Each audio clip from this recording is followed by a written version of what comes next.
A very upsetting shareholders meeting coming out of GME. No future plans announced with their newfound cash, and no announcement for Keith Gill's position on the board. Well, let's go over price action to determine the potentials for tomorrow's price action. Welcome back to the channel on this Moody Monday. This is ARCa, and let's pop in the GameStop. Let's kill him, team.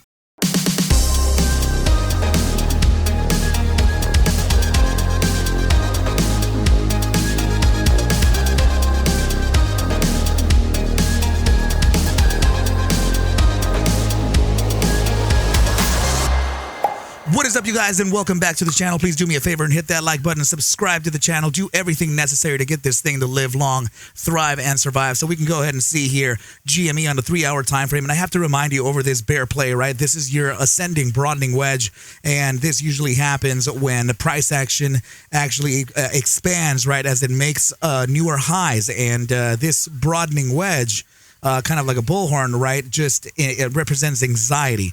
Okay, so typically speaking, you have your 3 tests of the resistance followed by a fake out on test number 4, and your test number 4 would essentially bring price all the way down to eventually succeed the underside of the bottom regression.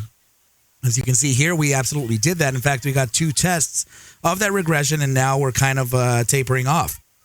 Now, of course, this was a lot to do with what happened fundamentally, right? But I want you to take a look at this, because this is exactly what we were doing live today, right? So I was able to stream with you live, which was great, right? We were able to notice that we had the upper bound targets, the ones that we've been riding here for the last few days, all good. But we were also able to determine the bottom side price action, one target at a time, right? So we actually nailed every single target to the downside, team, and we absolutely experienced the bounce too. So now this is the way we did this live, right? You guys, it was a very impressive live stream today. So the way we did this live is the way that you do it in the ARCa Bulls trading team, okay? So that's just the way we do it every day. Somebody calls out the play, and we support the play, and we continue the play. And we execute it, of course. All right, so I want to remind you of how this play works, right? So yes, you get the 3 tests of the resistance. Make sure to have at least 2 tests of your bottom regression here to validate the formation in the first place, right? So the usual take profit for this formation or this strategy is at the genesis of the formation.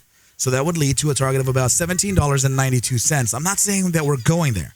In fact, I do think that we're coming down to this $20. It's actually 2013, but it's not 2012, right? So I do think that there is a probability. Okay, I'm not going to say that we are going there, but I am telling you that if we did decide to go there, it wouldn't be the worst thing in the world. I'll tell you why. First of all, price action at the $20 mark has had some pretty explosive moves, right? Specifically here. This is one here that we were sitting at $20.13. Price action rocket shipped all the way to $48.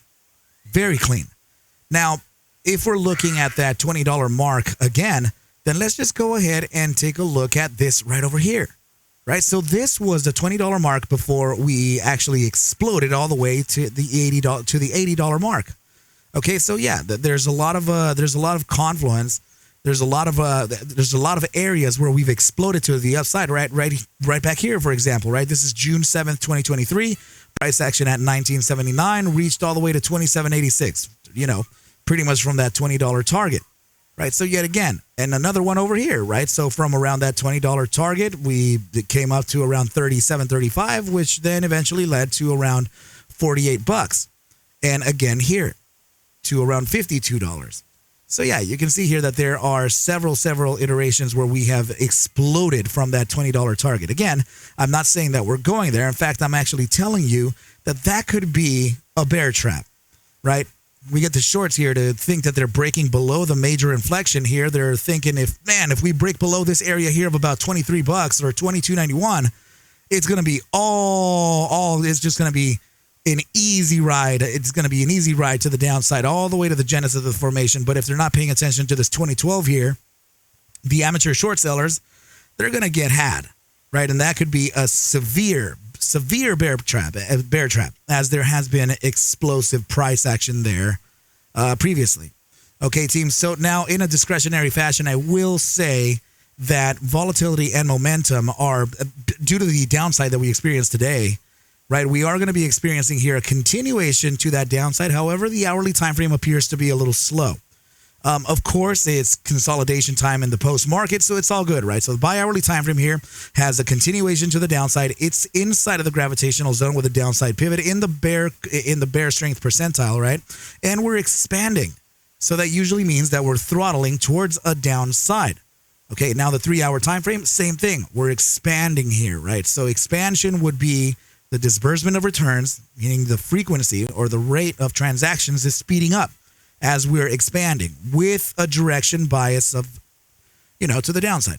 So the 4-hour time frame as well, we're starting to get a little bit of an expansion pivot there, downside pivot here as well. So yeah, we have to pay attention to these things because this is what's essentially telling us that we are to continue to the downside. Now, how far though, right? So we already speculated that we could see the $23 target as a support. That's going to bounce.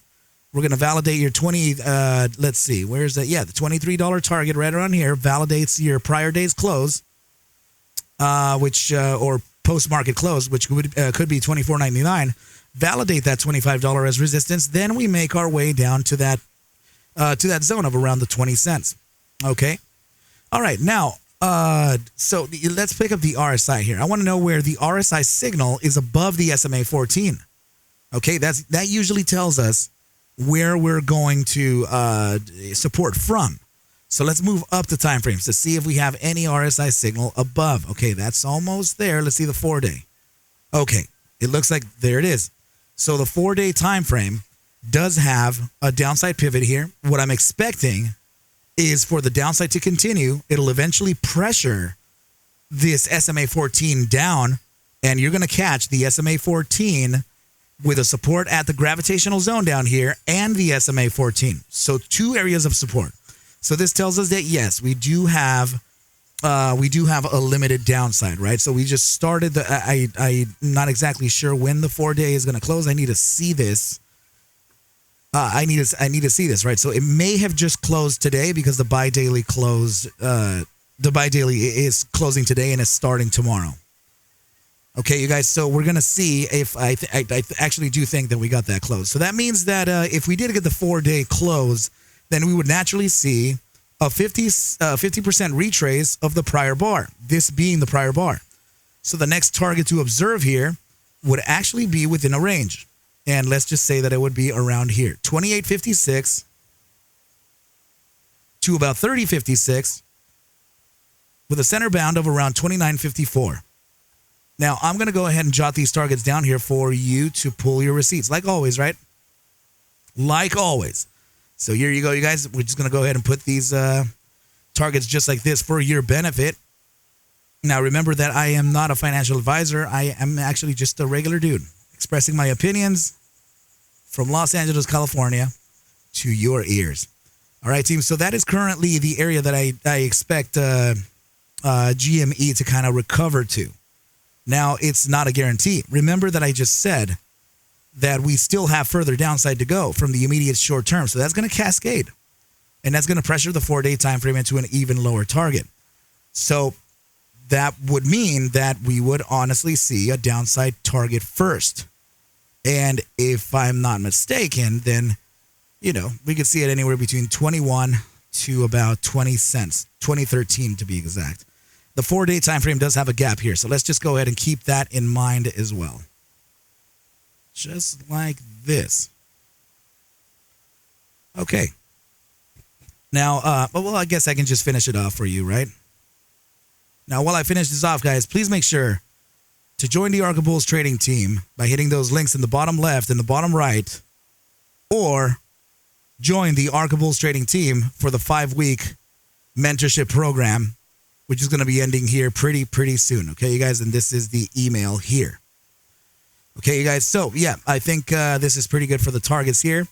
I do think that we'll get first the downside to 22.21 to 21.55, maybe the 2013. After this downside is complete, then we could see some a run to the upside to validate resistances or break the resistances at 28.55 to 30.55. All right, team, if you have any questions, go ahead and get in touch with me, but we're just going to go ahead and leave this short and sweet so we can do the live stream tonight.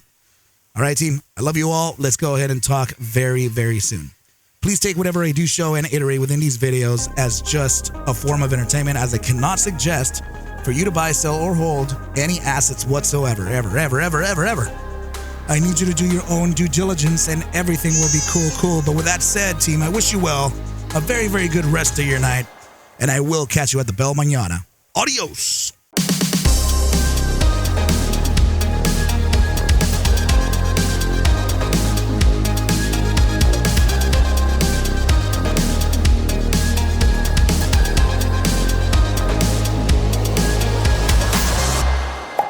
Oh yeah.